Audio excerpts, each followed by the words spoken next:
स्वागत है आपके अपने चैनल ऑनलाइन एजवरा पर। आज हम अरावली श्रेणी के बारे में पढ़ेंगे।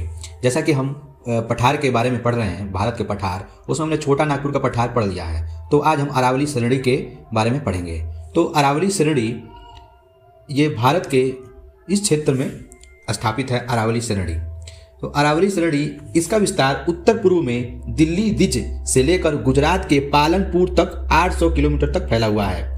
रायसीना पहाड़ी जिसमें राष्ट्रपति भवन स्थित है, इसी का हिस्सा है। अरावली प्राचीनतम मोड़दार अवशिष्ट पर्वत का उदाहरण है। यह राजस्थान के बांगर क्षेत्र को केंद्रीय उच्च भूमि से अलग करती है।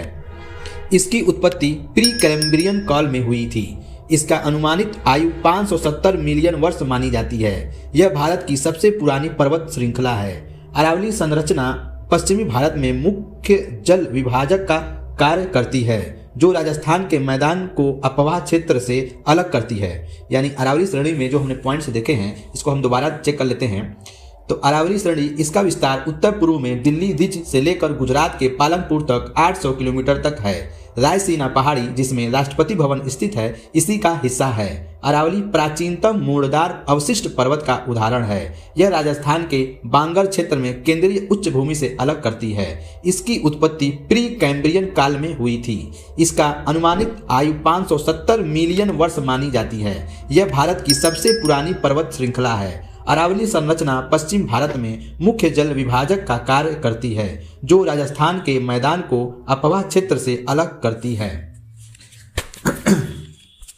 अरावली पर्वत श्रृंखला पूर्व में अपेक्षाकृत अधिक वर्षा वाले क्षेत्र को पश्चिम के शुष्क व अर्ध शुष्क वाले क्षेत्र से अलग करती है। अरावली पर्वत श्रृंखला पूर्व में अपेक्षाकृत अधिक वर्षा वाले क्षेत्र को पश्चिम के शुष्क व अर्ध शुष्क वाले क्षेत्र से अलग करती है। अरावली से लूनी नदी राजस्थान के बांगर और थार मरुस्थल से होते हुए गुजरात के कच्छ के रण में विलीन हो जाती है। इसे कारण इसे अंतःस्थलीय नदी भी कहते हैं। इस कारण इसे अंतःस्थलीय नदी कहते हैं, क्योंकि ये रास्ते में जाकर ये उसी में विलीन हो जाती है। कहाँ पे? तो कच्छ के रण में ये विलीन हो जाती है लूनी नदी। अरावली से लूनी नदी निकलती है, ध्यान रखिएगा दोस्तों, ये एग्जाम में पूछ लेता है।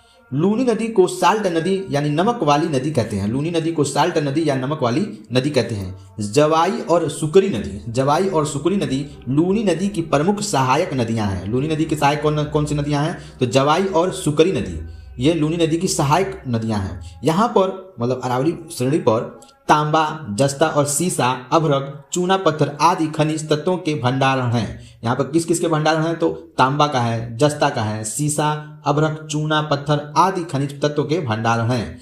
अरावली का सर्वोच्च शिखर गुरु शिखर है, जो अबू पहाड़ी राजस्थान में स्थित है। यह प्रसिद्ध दिलवाड़ा जैन मंदिर भी है। यहाँ पर प्रसिद्ध दिलवाड़ा जैन मंदिर है। तो अरावली की सबसे सर्वोच्च शिखर कौन सा है? तो गुरु शिखर है, जो आबू पहाड़ी राजस्थान में स्थित है। यही प्रसिद्ध दिलवाड़ा जैन मंदिर भी है।